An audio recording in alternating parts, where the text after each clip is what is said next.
ओम नमो भगवते वासुदेवाय। प्रेम से बोले भगवान विष्णु की जय। भगवान शिव, माता पार्वती की जय। भक्तों, आज हम सुनेंगे आमलकी एकादशी व्रत कथा। आमलकी एकादशी, जिसे रंग भरी एकादशी कहा जाता है। आज से भक्तों काशी में रंग भरी होली शुरू हो जाती है। तो भक्तों, आइए आज हम आपको सुनाते हैं आमलकी एकादशी की व्रत कथा, जिसके श्रवण करने मात्र से ही भगवान विष्णु की कृपा प्राप्त होती है और समस्त मनोकामनाएं पूर्ण होती हैं और सभी पाप नष्ट हो जाते, सारे संकट मिट जाते हैं। तो भक्तों, भगवान श्री हरि की कृपा पाने के लिए आप इस कथा का अंत तक श्रवण करें। और अगर आप हमारे चैनल पर पहली बार आए तो हमारे चैनल को सब्सक्राइब जरूर कर लें। और भक्तों, कमेंट में हर हर महादेव, विष्णु भगवान की जय लिखकर हमारे इस कथा का श्रवण अंत तक अवश्य करें। तो भक्तों, आइए आज हम सुनते हैं बहुत ही श्रद्धा और भक्ति के साथ आमलकी एकादशी की पावन कथा। प्राचीन समय में वैदिक नाम का एक नगर था। उस नगर में ब्राह्मण, वैश्य, क्षत्रिय, शूद्र चारों वर्ण के मनुष्य प्रसन्नता पूर्वक निवास करते थे। नगर में सदैव वेद ध्वनि गूंजा करती थी। उस नगरी में कोई भी पापी, दुराचारी, नास्तिक आदि न था। उस नगर में चैत्र रथ नामक चंद्रवंशी राजा राज्य करता था। वह उच्च कोटि का विद्वान तथा धार्मिक प्रवृत्ति का व्यक्ति था। उसके राज्य में कोई भी निर्धन एवं लोभी नहीं था। उस राज्य के सभी लोग भगवान विष्णु के अनन्य भक्त थे। वहाँ के छोटे बड़े सभी निवासी प्रत्येक एकादशी का उपवास करते थे। एक बार फाल्गुन माह के शुक्ल पक्ष की आमलकी नामक एकादशी आई। उस दिन राजा एवं प्रत्येक प्रजाजन, वृद्ध से बालक तक ने आनंद पूर्वक उस एकादशी को उपवास किया। उस मंदिर में रात को सभी ने जागरण किया। रात के समय उस स्थान पर एक बहेलिया आया। वह महापापी तथा दुराचारी था। अपने कुटुंब का पालन व जीव हिंसा करके करता था। वह भूख प्यास से अत्यंत व्याकुल था। कुछ भोजन पाने की इच्छा से वह मंदिर के एक कोने में बैठ गया। उस स्थान पर बैठकर वह भगवान विष्णु की कथा तथा एकादशी महात्म्य सुनाने लगा। इस प्रकार उस बहेलिये ने संपूर्ण रात्रि अन्य लोगों के साथ जागरण कर व्यतीत की। प्रातः काल सभी लोग अपने अपने निवास पर चले गए। इसी प्रकार वह बहेलिया भी अपने घर चला गया और वहां जाकर भोजन किया। कुछ समय व्यतीत होने के पश्चात उस बहेलिये की मृत्यु हो गई। हालांकि जीव हिंसा करने के कारण वह घोर नरक का भागी था, परंतु उस दिन आमलकी एकादशी का व्रत तथा जागरण के प्रभाव से उसने राजा विदुरथ के यहाँ जन्म लिया। उसका नाम वसुरथ रखा गया। बड़ा होने पर वह चतुरंगड़ी सेना सहित तथा धन धान्य से युक्त होकर 10 सहस्र ग्रामों का संचालन करने लगा। एक समय राजा वसुरथ शिकार खेलने के लिए वन में गया। देव योग से वन में वह रास्ता भटक गया और दिशा का ज्ञान न होने के कारण उसी वन में एक वृक्ष के नीचे सो गया। कुछ समय पश्चात पहाड़ी डाकू वहां आए और राजा को अकेला देखकर मारो मारो चिल्लाते हुए राजा वसुरथ की ओर दौड़े। वह डाकू कहने लगे कि इस दुष्ट राजा ने हमारे माता पिता, पुत्र पौत्र आदि समस्त संबंधियों को मारा है तथा देश से निकाल दिया। अब हमें इसे मारकर अपने अपमान का बदला लेना चाहिए। वह कह वे डाकू राजा को मारने लगे और उस पर अस्त्र शस्त्र का प्रहार करने लगे।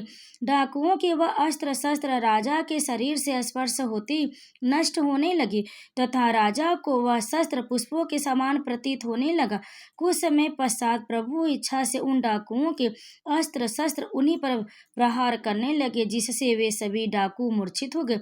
उसी समय राजा के शरीर से एक दिव्य देवी प्रकट हुई।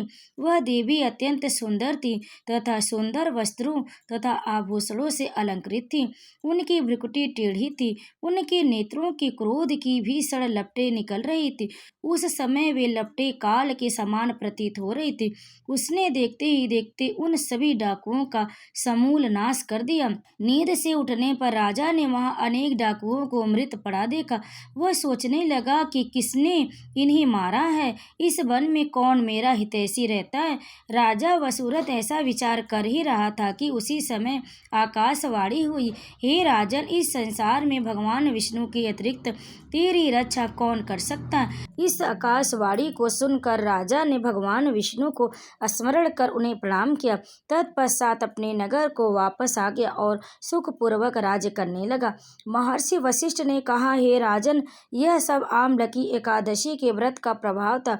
जो मनुष्य एक भी आमलकी एकादशी का व्रत करता है वह प्रत्येक कार्य में सफल होता है तथा अंत में वैकुंठ धाम को जाता है और भगवान श्री हरि की कृपा का पात्र बनता है।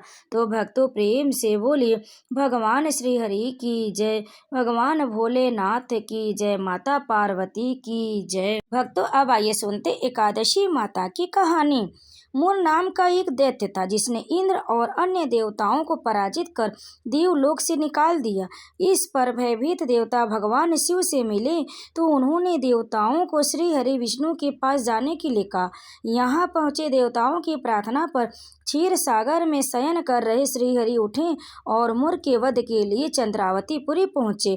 यहाँ सुदर्शन चक्र से उन्होंने अनगिनत दैत्यों का वध किया और लंबे समय तक युद्ध करते करते वे बद्रिका आश्रम की सिंहावती नाम की 12 योजन लंबी गुफा में पहुंच गए और सो गए।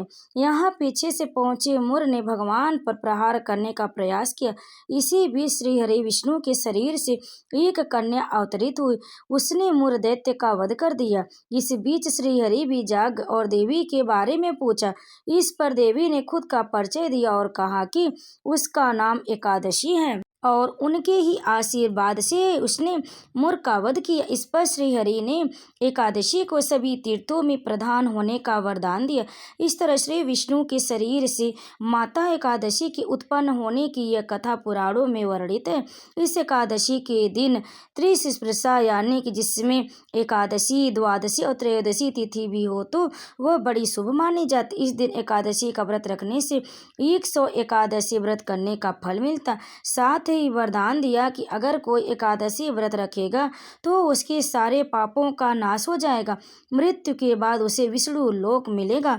तो प्रेम से बोली एकादशी माता की जय। भक्तों, इस कथा को अंत तक श्रवण करने के लिए आप सभी का बहुत बहुत धन्यवाद। आप सभी भक्तों पर भगवान श्री हरि कृपा सदैव बनी रहे। अगर आपको हमारी यह कथा पसंद आई तो वीडियो को लाइक करें, शेयर करें और कमेंट में हर हर महादेव विष्णु भगवान की जय लिखकर हमारे चैनल को सब्सक्राइब जरूर कर ले। आप सभी भक्तों को आमलकी एकादशी और रंग भरी एकादशी की हार्दिक शुभकामनाएं। प्रेम से बोलिए ओम नमो भगवते वासुदेवाय, शिव पार्वती की जय।